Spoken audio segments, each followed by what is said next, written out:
Welcome everyone to our public meeting tonight. We've started letting folks in. And I'm Ruffian Titman. I'm the Executive Director of Friends of the Wissahickon.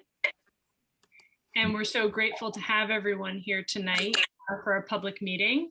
A couple of housekeeping things. If we could get all of our guests on mute, that would make everything, I think, a little clearer for our speakers this evening. Okay, so Wissahickon Valley Park Restroom Master Plan, brought to you by the fine organizations here at the bottom of our screen. Friends of the Wissahickon, always in partnership with the great folks and our great city at Philadelphia Parks and Recreation. And this planning process is largely supported through a grant from the Department of Conservation and Natural Resources at the state of Pennsylvania.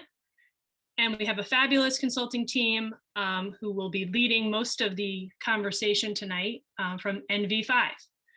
But before we dive in, I'd love to talk to you a little bit about the Friends of the Wissahickon and what we do.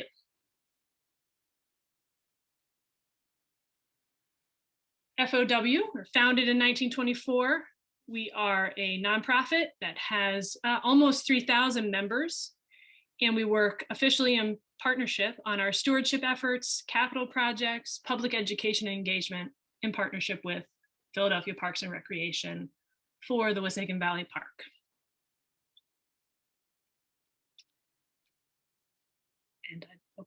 And more specifically, some of the work we do, we're making the park cleaner and more accessible.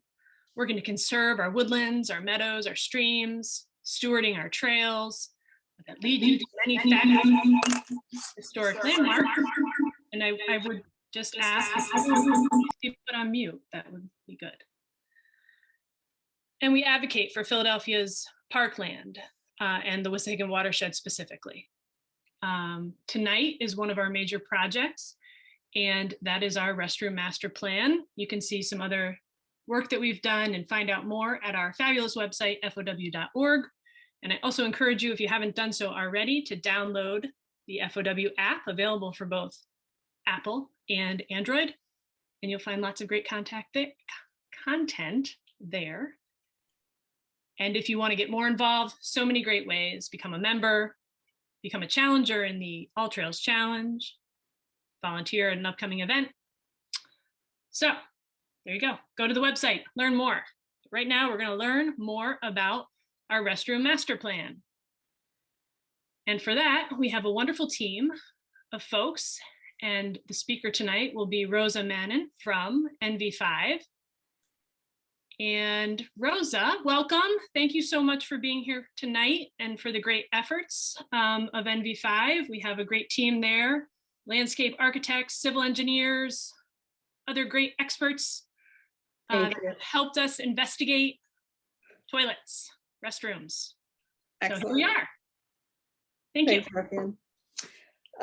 As Ruffian noted, I'm a landscape architect, and I'm leading our multidisciplinary team to develop this master plan for the Friends and the city.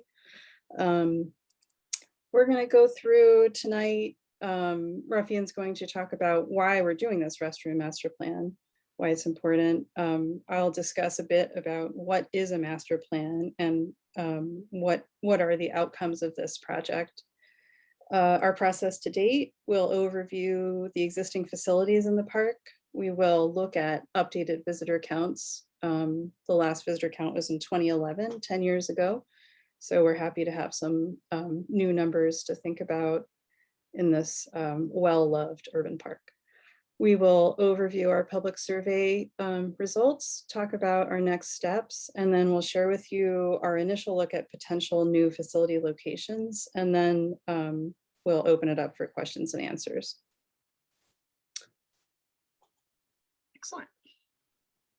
So before I get into why a restroom master plan, I just would like to let everyone know that we do have a Smartsheet form, which you can access hopefully in the chat. Follow that link. It's really helpful if folks submit their questions in the form, not just for organizing, answering your questions here tonight, but just to help us with our documentation of this event. So it's a great piece of volunteer effort you can put in very easily from this meeting. Submit your questions in the form. And with that, I will ask that we might go to the next slide, just so folks can see the agenda while I talk about why are we doing a restroom master plan. And there we go. Okay, so in 2016, so this project predates COVID and discussions of incredibly exponentially high use. The Wissahickon Valley Park and lots of Philadelphia's parkland has seen ever increasing park use over the past few decades. And in 2016, Friends of the Wissahickon, along with senior staff at Parks and Recreation, talked about planning efforts and what would bring great value to our park visitors, and really settled on the fact that we think we don't have enough bathrooms in the Wissahickon. We've installed a few permanent units over the past decade and a half. We know that there are facilities that perhaps are not operating or operate on a limited schedule, but we didn't have a comprehensive look at everything. And so before we just immediately start bringing more facilities online, fundraising for those efforts and installing them, really getting a plan together that looks at, based on our visitorship, how many bathrooms do we think we should have in the Wissahickon? How many do we have now and what is their condition? And then what are the opportunities for bringing new facilities online in the Wissahickon, based on where utilities may or may not be, based on all the factors that go into permitting complicated units like composting units, and what our challenges have been with temporary and portable units. So really just trying to get all of the information that is possibly out there in one place so that we can organize ourselves for future efforts. And hopefully at the conclusion of a master planning effort, be able to have brought another unit online, but we're not there yet. This is the beginning, not the end. So that's why we wanted to do this master plan, to organize all the information in one place based on the anecdotal reporting that there's a high need for more restrooms in the Wissahickon. And one of the things that we need to support that is data. And that's one of the things that we're going to talk about tonight. So with that, back to you, Rosa. Thanks. That was great. Just to overview quickly what a master plan is, some of you know, some of you may not know. It's generally a high level look at a property, in this case, the Wissahickon Valley Park. And we want to understand, as Rafia noted, the existing conditions, what state everything is in, what the limitations are, what the zoning code says we can and can't do, what the floodplain implications are, look at cost, maintenance and stewardship, and all those complicated things that are brought to bear in a watershed park of this size in a city in order to come up with a roadmap for moving forward. So this master plan is really an initial step, as Rafia noted, in a longer process meant to responsibly guide any future development regarding restrooms in the park. So to date, we started with an assessment of all existing facilities, restroom facilities in the park, which we'll share with you quickly. We don't want to belabor our points, of course. We've talked to a number of key people in Parks and Recreation, at PWD, at Fairmount Park Conservancy, proprietors for Valley Green Inn and Cedars House, a number of people, park rangers, the city's floodplain manager, and many others. We have reviewed and summarized potential restroom facilities that might be appropriate here. Obviously, durability and ease of maintenance are top concerns. We reviewed the 2011 visitor count. As I noted, it's 10 years old now. In partnership with FOW, they installed 12 new trail counters that are infrared sensors to count the number of people that are using the park today. We've analyzed that data. We conducted online and in-person surveys, and we'll share that with you tonight. And then we've identified potential locations for new facilities. Respond, computer. Okay. So to start, we looked at existing facilities in the park, and to start at the southern end, well, as an overview, the map on the right, it looks like we have some pretty good coverage in the park, but when you really drill down and think about what restrooms are available, it starts to not look so great. So Montgomery Field, pipes were stolen out of that restroom a number of years ago, and it's been closed for a long time. Bluebell Pavilion and Pachella are both tied to rentals in the pavilion. So those restrooms aren't normally open unless the pavilions are reserved for use. Kitchens Lane is a composting facility that is open all year round. The two facilities at Valley Green Inn are open year round, but maintenance there is poor and they're not accessible. The facility at Rex Avenue hasn't been operable for a while. The restroom in the Houston Rec Center is not generally open to the public because they operate a summer camp in there and some other programming. Cedars House, like Valley Green Inn, the restaurant, are privately operated, and those restrooms are really just available for patrons. And then finally, there's a composting facility at the Treehouse at the Wissahickon Environmental Center, but great facility, but it's up a steep incline and not easily accessed from Forbidden Drive. So in total, there are 15 total restrooms in the park. Only 7 are open year round. And you'll see when we get to the survey results that year-round use is very high in the park. So important to have facilities that are operable year-round. And there aren't black and white numbers for how many toilets should actually be in an urban park like this. The best numbers we could find come from the Trust for Public Land. And when you kind of crunch those numbers, they suggest that we should have 25 toilets in this park based upon number of users. So not to dwell on this too much, but at Montgomery Field, so for each of those facilities on the map, we analyzed how they were open, what hours, how many facilities, what type of plumbing, what type of amenities.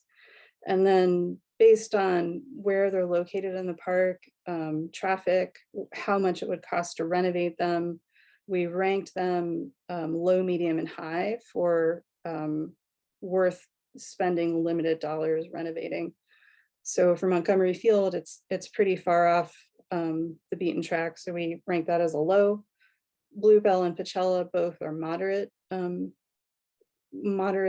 priority levels for renovation.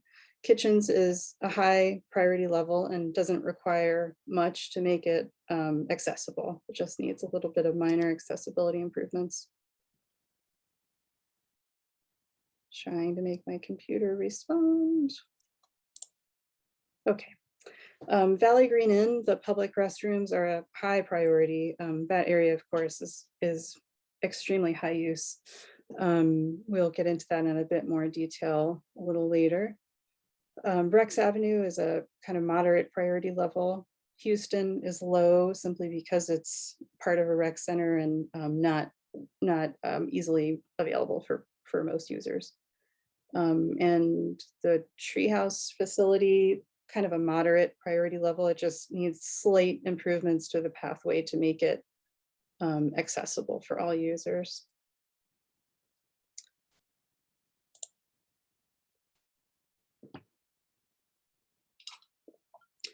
This dense map, not to throw too much at you, but this is a map that shows where where the infrared trail counters are located throughout the park and what the average daily counts look like so far. They were installed at the end of April, so they've been running through May up until now, and we'll capture the results through the end of October for inclusion in the master plan. What we see in general is,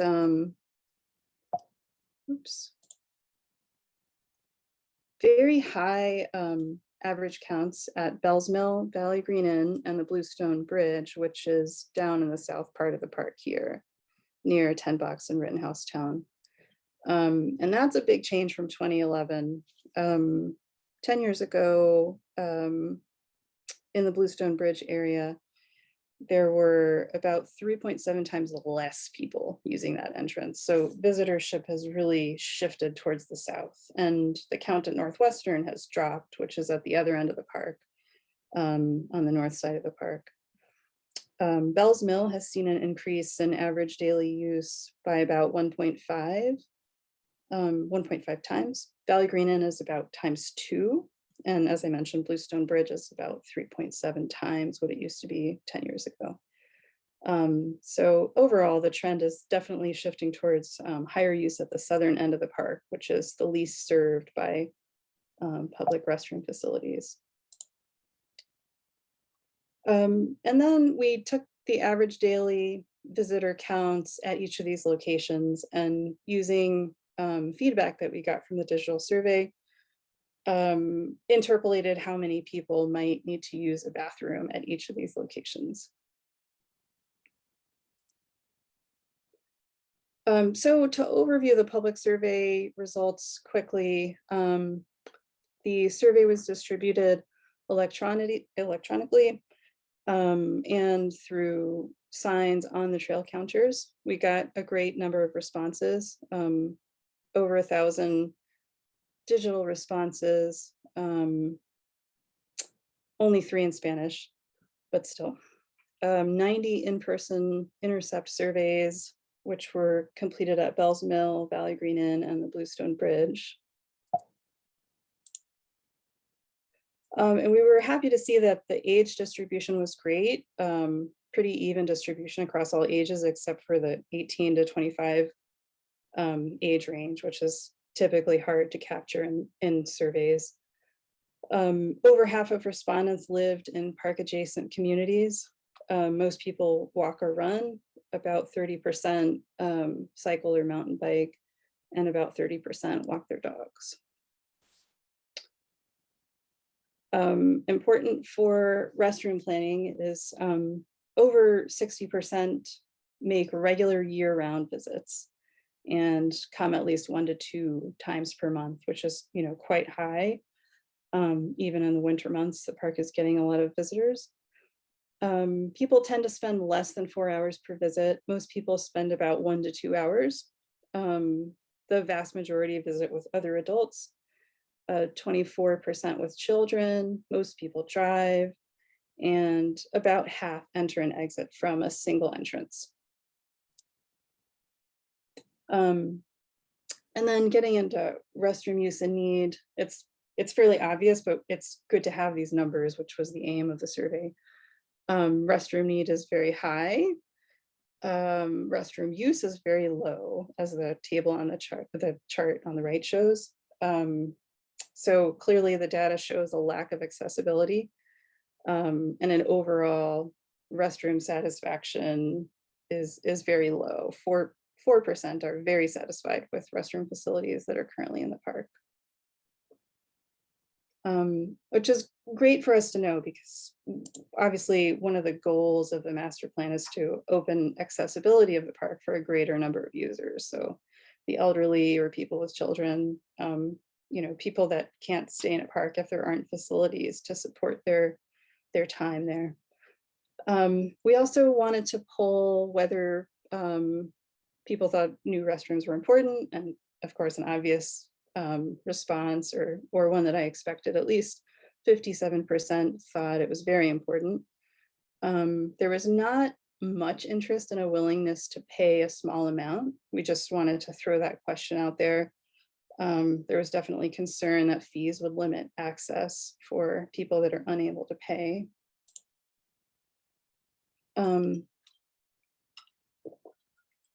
favored locations for restroom aligned closely with the visitor counts.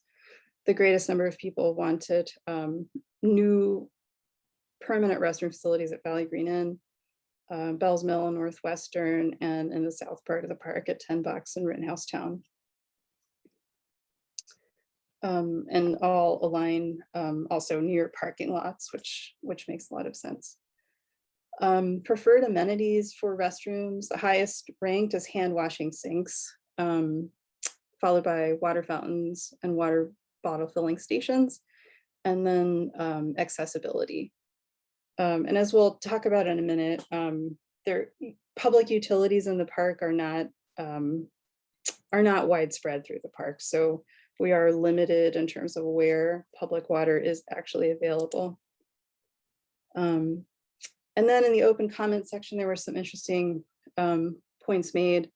There were many requests for trash receptacles through the park and near restrooms, clean, open, and accessible restrooms overall, concerns over human waste in the park. People commented anecdotally on a notable increase in the last couple of years due to COVID, off-leash dog problems, desire for more park rangers, and maintenance, stocking, securely locking doors, water fountains, bike racks, and dog hitching areas near restrooms, as well as coats or bag hooks. To show you a couple of the types of facilities that we're considering, there's no one size fits all for all the different scenarios in this large park. So we really have to be careful about what we're proposing where. Some facilities require sewer and water, some are hybrid, and some can be totally disconnected from public utilities, but clearly have a capacity limitation there. So one structure is the one shown on the left, which is a all metal structure, very durable, easy to maintain, deters vandalism and deters people taking up residence in it. The middle shows prefabricated vault toilets, which can have a water reservoir if desired, no sewer required, of course, and then traditional restroom facilities on the right. And then a quick chart that shows durability, what utilities are required for each type, general capacity for each, starting price for each, approximate maintenance frequency, and then initial compatibility assessments. In general, composting facilities don't seem to lend themselves to many locations in the park simply because there are so many visitors, and these types of facilities can get overwhelmed and the composting function doesn't really work anymore, and it functions as a vault toilet instead and can get pretty smelly if sited in the wrong location with too many people. So our next steps, I'll show you quickly our initial thoughts for potential restroom locations.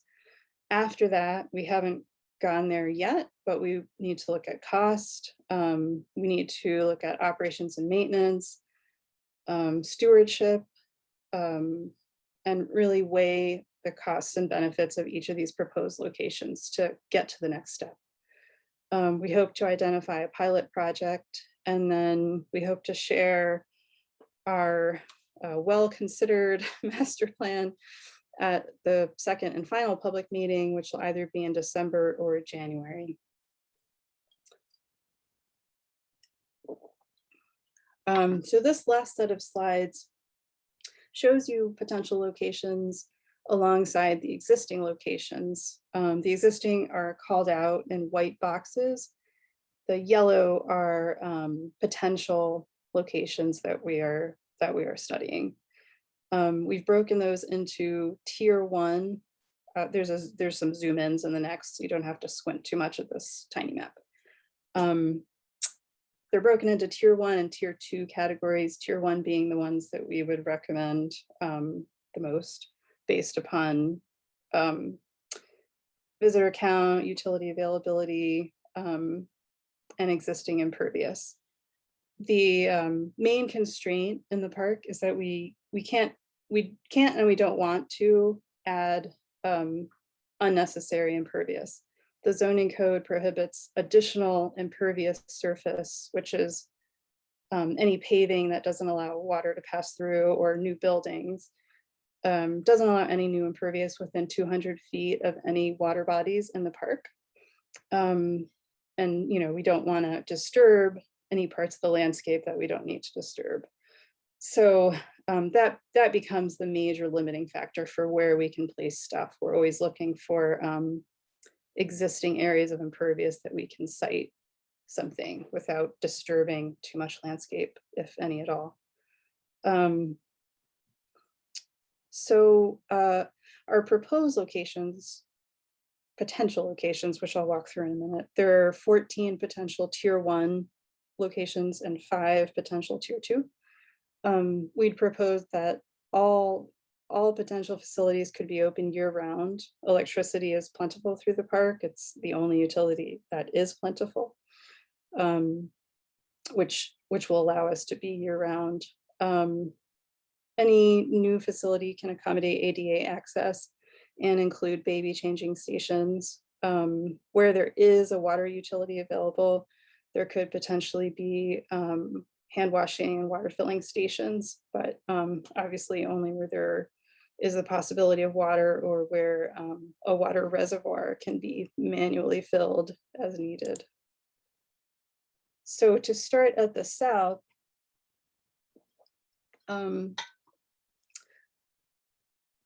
again, looking at areas of existing impervious and looking at existing utilities, 10 Box really suggested itself as a great potential location. This was the essential welcome center to the park. It's at the southern end of Forbidden Drive. It used to contain 2 functioning restrooms and a guard shelter, as well as a vendor that rented out bicycles. So as a way to adapt this historic structure, we would propose renovating the 2 restrooms that are in the building and making them functional again. There's a secondary location on the other side of the creek across Bluestone Bridge in a guard shelter that we looked at and identified as a potential tier 2, but it's a small space and there's no water access on that side. There may be water access at 10 Box, we're not completely sure yet. And then Kitchens Lane restroom, the composting restroom is here. That one works very well.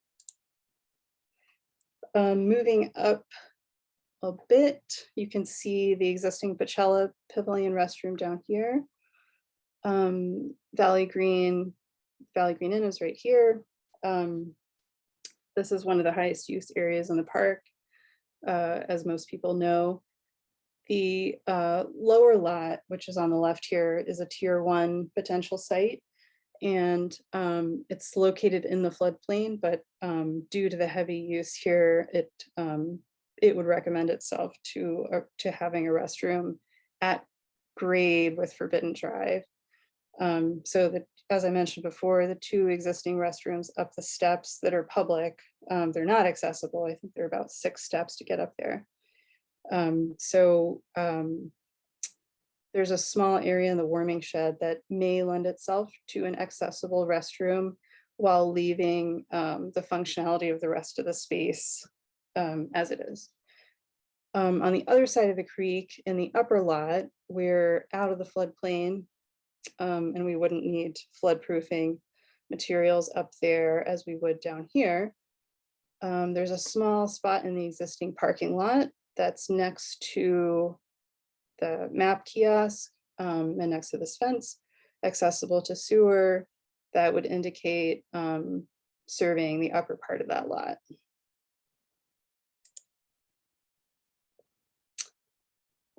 Let's see. This green symbol here, we've identified this as a potential tier 1 site, and this is the existing Rex Avenue facility that's not functional now, but it's almost accessible, and it would require not a heck of a lot to make it a bit more accessible. But to make that a functioning restroom again would be wonderful. The building is there.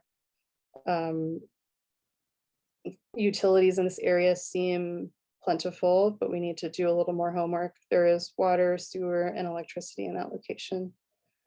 Moving up, we looked at this small area as a potential tier 2, but it's not proximate to Forbidden Drive, and there weren't utilities there, and access was also very difficult to get to this spot. But there are some beautiful old WPA structures in that zone. Moving up to Bell's Mill. Bell's Mill is a very challenging area. I think anybody that's visited there can appreciate that. The lower lot the east lot rather, is fully in the floodplain. There's not a great spot to locate a restroom there because there's no accessible route to Forbidden Drive, and the road crossing is very narrow. There is a tier 2 location on that side of the creek, but it would require making the crossing ADA accessible, and then linking back to Forbidden Drive obviously would be very difficult from the east side of the creek. We did identify a potential location for a tier 1 spot in the west lot, which is up high, not accessible to Forbidden Drive either, but proximate to a sewer line and located in an existing parking lot, which is heavily used, but the numbers in this area seem to indicate that a facility would be needed, and possibly at the expense of parking. Further north, we've identified one spot on Northwestern that has a little patch of existing paving that we can site a small facility on that would house, I didn't go through the numbers for each of these, but in this small spot, you could see we could fit 2 restrooms there, one of which could be ADA, and there is water in that location, so you could actually have a water filling station and hand washing in that one location. So we thought we'd poll everybody anecdotally. This is obviously a very small sample size here compared to the number of users that are using this park. But if you could kind of rate your number 1 choice, I think that would be fun to get some real-time information. People are already starting, but from this list, just choose which location you would want as your most important.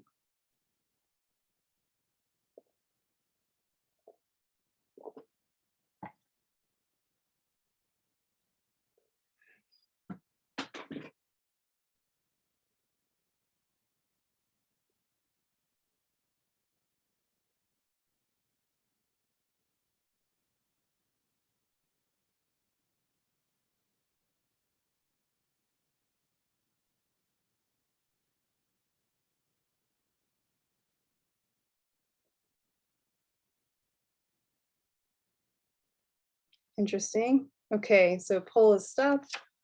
2 votes for 10 Box, 9 votes for Valley Green Inn near the warming shed, 0 for Valley Green Inn Upper Lot, 3 votes for Rex Avenue, 5 votes for Bell's Mill Upper Lot, and 3 for Northwestern. Cool. Purely anecdotal, obviously, small, very small sample size. Interesting. So also, the Friends have put together this wiki map, which is essentially the same thing, but if you're interested, you can go to this link at the top and it'll take you to this page where we're asking if you could rank all these 6 locations, which are the tier 1 sites that I went through in order from 1 to 6, your priority. You could share them with your neighbors or anybody else that would be interested in this. That is what we wanted to share with you. We really thought we would share just where we were at, give you all the information that we have to date, and then give you the opportunity to ask questions, whatever they may be. Thank you, Rosa. I am checking our question sheet here, and we have a question from someone in our audience. What part of maintaining the natural environment as a criteria is being considered?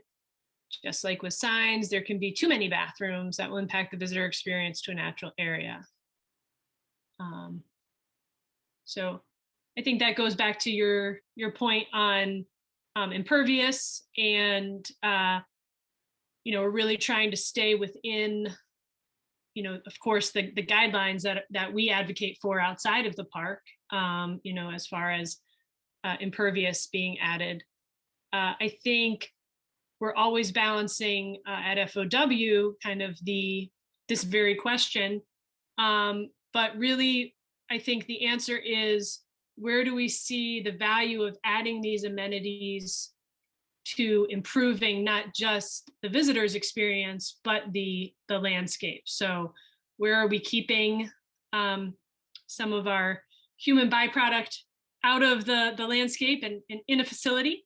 And where are we making the visit accessible to the most amount of people to enjoy, and the most welcoming, so that people are, coming for the experience and not being forced either to leave or unable to participate with their family because we have a lack of amenity. So I think we're not looking to have a bathroom every 2 feet, but a few more than we have now year round. So would you have anything to add, Rosa, on the environment being considered, or? Oh, I think you covered it. I mean, the creek contributes to drinking water for Philadelphia. So that also just limiting human impact in the park is the goal. Like that, as Ruffian said, we don't want to have 500 bathrooms scattered throughout the park, but just trying to limit human disturbance. And I think also, circling back to the idea of the master plan, generally when you undertake something like this, we're looking at a much longer time horizon with achieving full bathroom outfitting than, even a few years. This really is a plan that will inform future work as we dive deeper into site-specific planning around this. So kind of framing decision-making, allowing us to seek out the funding that may be available at the state or federal level to bring amenities to the park. And since I'm talking about that, I'd also like to just talk a little bit about the funding for this project, which I mentioned Department of Conservation and Natural Resources from the state. We're also very lucky to have a private donor who has essentially matched the state dollars 1-for-1 to allow us to do this project. And so, important work like this and many of the other projects that FOW is able to bring to the park are possible because of, partnership with our city, investment from state funding, but also private investment as well is always the biggest thing that unlocks the ability to bring this work into reality. So I just wanted to make that statement out there for folks who are curious how exciting things like a restroom master plan happen. Have another question, Rosa, that we only have 3 of the WPA structures shown as existing restrooms. Our commenter, who I think is an expert in this, says that almost half of them were constructed for that use. I think you covered that 10 box definitely was. We do have those plans. I think we know that some of them were, some of them just don't have as much remnants of their restroom past anymore inside. Mm-hmm. A And number of them are located within the floodplain as well. and then we have a great question about why are porta potties not considered. They very well may be a suggestion in our final plan that, but we're not there yet. Just some locations just might really need a bathroom and they may not be able to have something permanent.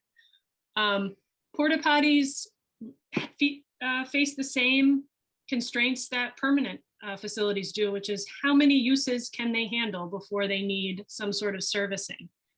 And we know that when we put portables in the park during our high use season, which is generally about 6 months of the year, that those portables need to be serviced between, really ideally would be once a day. And that's an intensive servicing schedule for portables, not just financially, but even just for the expectations of your portable provider. You're not generally that they would have such an intensive servicing schedule. And we've got a large landscape to cover. It's not like, you see a bank of portables for a special event and they might bring in 1,000 of them and line them all up in one spot, is different than distributing a few across our parkland. But portables are always part of the equation when we think about what's out there. But this master plan is really focused on what permanent amenity we can bring in, at least at this point. So, folks, those were the questions. I asked them, I answered them. Do we have more questions? Let's see.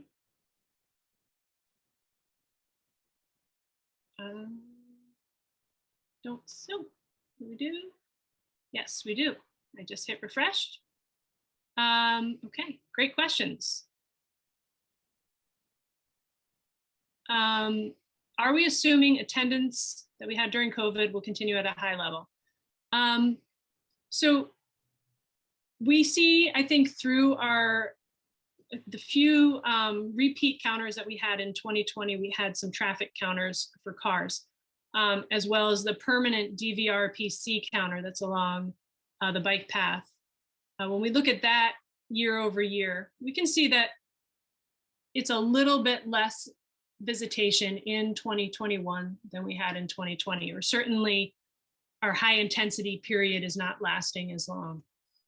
But visitation has continued to climb since our last count in 2011, and the one before that was in 2006. We saw our user counts go up. So we're not anticipating a dramatic fall off, which would have to be incredibly significant.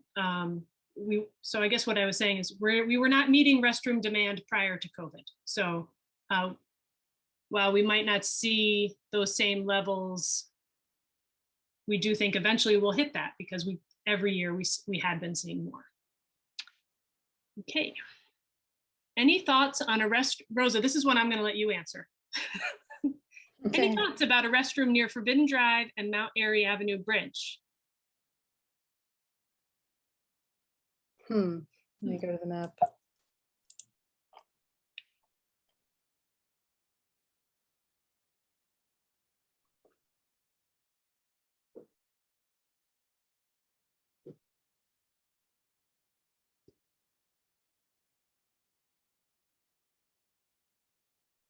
I'd have to think about that more and get back to you. Okay. There's not an existing structure there, and I think that might have been part of what didn't lend itself to. Is there? There is an existing structure, actually. There is one. It's in the floodplain, though.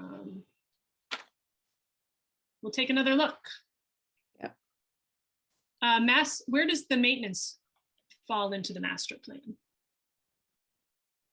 That's for you, Rosa. So for each facility, once we determine what utility connections we can actually make and which potential locations are kind of the winners, that'll determine a lot about the frequency of maintenance. So if it's a vault toilet with a large chamber that has to get vacuumed out, we'll look at the visitor count and determine, make a guess about how many people are going to be using that and how frequent the vacuum truck will have to come, for example. In terms of like regular cleaning, that's something that we'll be working out in more detail with the Friends and Parks and Rec. As you know, the Parks and Rec staff are very limited. There are only a few park rangers that cover this whole park. So everyday maintenance for the restrooms, we have to get into that in the coming. So it's kind of a twofold answer, which is the first thing, what does the facility need regardless of who does it? Then I think, as you said, it's looking at those recommendations and seeing, what's possible from what the staffing we have at Parks and Recreation, what can FOW do to meet need that's there, and see then, if we answer those two questions, what does that look like as far as a maintenance schedule, and how do we move forward? So part of the master plan facilitates that process, which is, but first starting from a place of knowing what we need and then planning for how we get there. Let's see here. What is the basic timeline to complete the planning? Is that for me? Oh, yes. Okay, so so we should be finishing the master planning process in December or January, and finalizing that with our last public meeting, which will be either in December or January. And so again, I think you also let folks know in the process that there's a component of this master plan, which is a pilot project that is really encompassed. That will be kind of the capstone to the planning process. And we would hope that we'd have identified that project in that period you just spoke of. And then we would be able to fast track it, hopefully through a fundraising initiative to bring a new unit online. And so I would expect that we would, if we can move quickly, be talking about something towards the end of, probably actually closer to the beginning to mid of 2023, just given permitting and design. That would be a fast project if you think that we've identified it by the end of this year. So, okay, we have another question. Is the main concern renovating or existing restrooms or expanding bathroom accessibility in the park? The facility at Valley Green Inn is in dire need of an overhaul. Yes. So the main concern is looking at meeting overall need for restrooms in the Wissahickon, and then meeting the need for maintaining those restrooms to a degree that is acceptable. And that if we're adding new units, that we're looking towards accessibility. So it's not necessarily a major renovation plan. It's pretty much everything. What is the state of bathrooms in the Wissahickon and how do we make them better? So, and Valley Green Inn is certainly in that list. Questioner, rest assured. Okay, we have a question. Has testing been done to determine if waste is running into the river from existing toilets? Is upgrading the warming shed to a toilet instead of renovating the current toilets the best use of money? Again, so I do not believe that any of the units that are online are discharging. Valley Green Inn is on the sewer. We have 2 composting units that are vaults. They have no outflow. And if they need to, and they are serviced when needed, composting units still need some servicing. And so that answers that first question. Is upgrading the warming shed to a toilet the best use of renovating the current instead of renovating current? I think that question really, that's part of the master plan is asking that question, finding out some early kind of information about all of the potential locations and what the, we're not going to be able to drill down in a master plan for the exact cost. It's not a cost estimate. It doesn't have engineered drawings. It points us in the direction to make a decision about where is going to be the most useful place.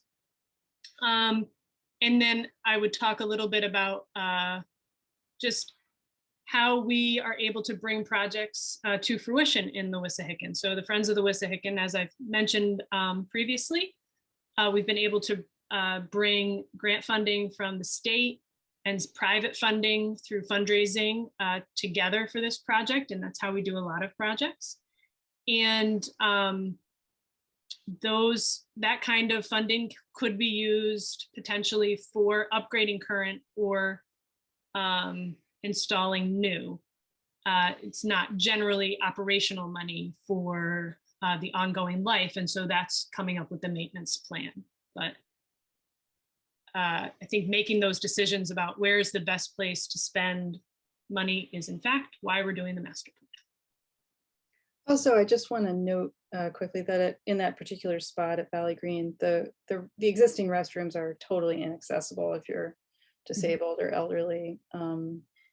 They're very narrow steps, and they're just not accessible for anybody with mobility problems. Mm-hmm. And we do know that Valley Green is a very intensively used area. Okay, is the covered bridge considered a possible location? I think, we did share the map. We have the tier 1 and tier 2. There are facilities that are potential probably near the covered bridge, but I don't know that we've identified the covered bridge exact area as a location. We surveyed that area trying to find something, and that's where we landed on the Thomas Mill Road WPA comfort station, because that's right near the red covered bridge. But there was no other area of impervious in that vicinity that would allow us to put something there without disturbing the landscape. Okay, thank you. Great.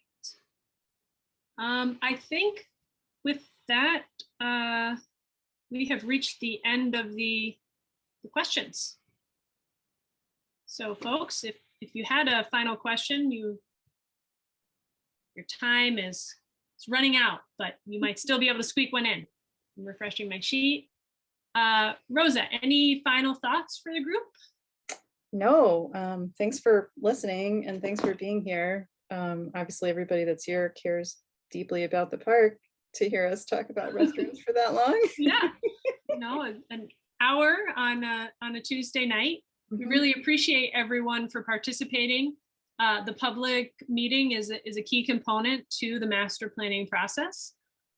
We are really excited to come back to folks in a couple months and bring you the rest of the master planning process,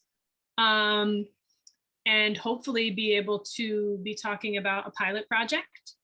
And so we're just thrilled that we have a great team. So thank you, Rosa. Thank you, our friends at Parks and Recreation, and of course, our funders.